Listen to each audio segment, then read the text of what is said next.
Sahabat cahaya, pernahkah kamu merasa sendirian saat melakukan hal yang benar, atau merasa lelah ketika kebaikanmu tidak dihargai, bahkan ditolak? Bayangkan seseorang yang berdakwah bukan hanya 10 tahun, bukan 50 tahun, tapi 950 tahun, tanpa henti siang, malam, terang-terangan, rahasia. Namun kaumnya tetap menutup telinga, menutup hati, dan memilih kesesatan. Inilah kisah seorang nabi yang menjalani perjalanan paling sepi dalam sejarah, namun tetap berdiri teguh. Demi Allah, kisah Nabi Nuh alaihissalam. Selamat datang di Lembah Cahaya TV, sahabat cahaya, tempat di mana kita menenangkan hati melalui kisah-kisah para nabi dan hikmah dari Al-Quran. Jika kamu menyukai suasana tenang seperti ini, jangan lupa subscribe, like, dan tinggalkan komentarmu tentang pelajaran apa yang kamu dapatkan dari kisah hari ini. Setelah generasi demi generasi, manusia mulai melupakan ajaran tauhid. Mereka mengagumi orang saleh yang telah wafat, lalu membuat patung untuk mengenang mereka. Dan perlahan, patung itu berubah menjadi sesembahan. Allah menggambarkan kondisi mereka. Dan mereka berkata, "Janganlah kamu tinggalkan Tuhan-Tuhan kamu." Surat Nuh ayat 23. Mereka begitu tenggelam dalam kesyirikan, hingga Allah mengutus seorang laki-laki saleh bernama Nuh, seorang nabi yang lembut tutur katanya, tegas imannya, dan luas kesabarannya. Nuh alaihissalam berdakwah dalam keadaan yang sulit. Ia mendatangi kaumnya satu persatu, mengajak mereka dengan penuh kelembutan. "Ya Tuhanku, sesungguhnya aku menyeru kaumku siang dan malam." Surat Nuh ayat 5.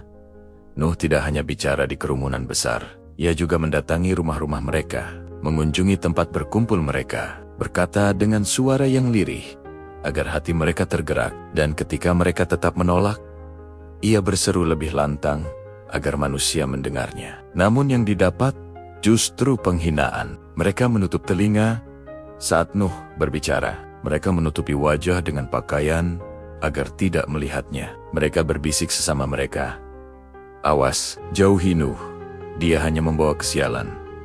Namun Nuh berkata, "Lalu aku menyeru mereka secara terang-terangan."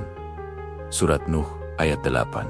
Dan ia terus melakukan itu selama berabad-abad. Setiap kali Nuh mengajak mereka ke jalan Allah, para pembesar berkata, "Wahai Nuh, kami tidak melihatmu kecuali sebagai manusia biasa seperti kami. Kami hanya melihat pengikutmu, orang-orang rendahan. Kami tidak melihat kelebihan apapun pada dirimu." Mereka meremehkannya. Mereka meremehkan pengikutnya. Mereka meremehkan pesannya. Sahabat cahaya, betapa sakitnya menjadi nabi pada masa itu. Namun, Nuh tetap berkata, "Aku tidak meminta harta dari kalian. Aku hanya mengajak kalian kepada Allah." Setelah ratusan tahun usaha tak henti, hati kaumnya semakin mengeras. Mereka tidak hanya mengabaikan, tapi juga menghalangi orang lain untuk beriman. Di titik inilah, Nuh mengadukan semuanya kepada Allah. "Ya Tuhanku, jangan biarkan seorang pun dari mereka hidup di muka bumi." Surat Nuh ayat 26. Bukan karena Nuh tidak penyayang, tetapi karena mereka telah menjadi keturunan yang akan terus menyesatkan generasi berikutnya. Maka Allah menurunkan perintah yang sangat aneh, namun penuh makna. Allah memerintahkan Nuh alaihissalam membangun sebuah kapal besar, bukan di pantai, bukan di danau, tetapi di tengah gurun. Bayangkan, sahabat cahaya, seorang nabi tua memotong kayu, menebang pohon, mengikat papan, sementara orang-orang lewat sambil tertawa. Mereka berkata, "Wahai Nuh, apakah kamu sudah gila membuat kapal jauh dari laut?" Nuh hanya menjawab, "Aku membuatnya karena perintah Allah.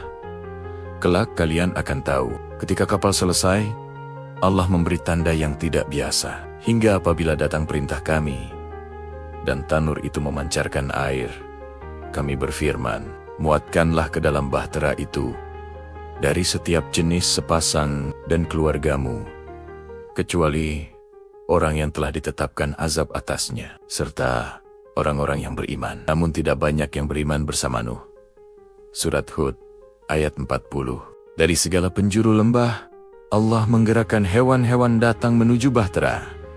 Mereka tidak berlari ketakutan, tidak saling menyerang, tetapi datang berpasangan, seolah memahami bahwa ini adalah perintah dari Tuhan semesta alam. Air keluar dari tempat yang seharusnya menghasilkan api. Air muncul dari dalam tanah. Mata air pecah dari setiap arah. Lalu langit menggelap, awan menumpuk. Hujan turun seperti tidak pernah turun sebelumnya. Air datang dari atas dan bawah sekaligus. Di tengah kekacauan itu, Nuh melihat anaknya, Kanaan, yang memilih kafir seperti kaumnya.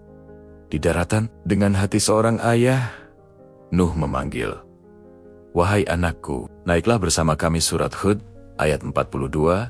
Namun anak itu berkata, "Aku akan berlindung ke gunung." Nuh menjawab dengan suara bergetar, "Tidak ada yang dapat melindungi dari azab Allah pada hari ini." Surat Hud, ayat 43. Namun ombak yang lebih tinggi dari gunung memisahkan mereka. Anaknya hilang dalam gelombang besar. Sahabat cahaya, bayangkan beratnya hati seorang ayah. Namun Nuh tidak pernah menentang ketetapan Allah.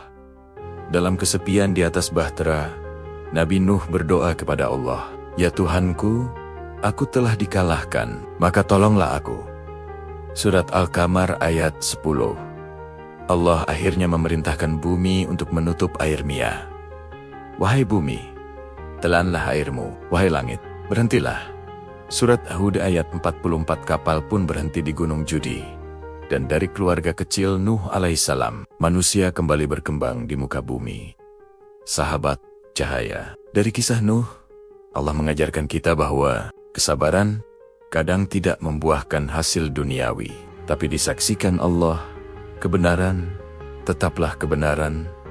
Meski ditolak banyak orang, tidak ada keselamatan selain berada di jalan Allah. Bahkan, keluarga tidak dapat menolong tanpa iman. Jika kisah ini menyentuh hatimu, bantu Lembah Cahaya TV menyebarkan cahaya ini dengan like, subscribe, dan komentar tentang hikmah yang paling kamu rasakan. Terima kasih telah menonton. Semoga Allah menerangi jalan kita dengan iman.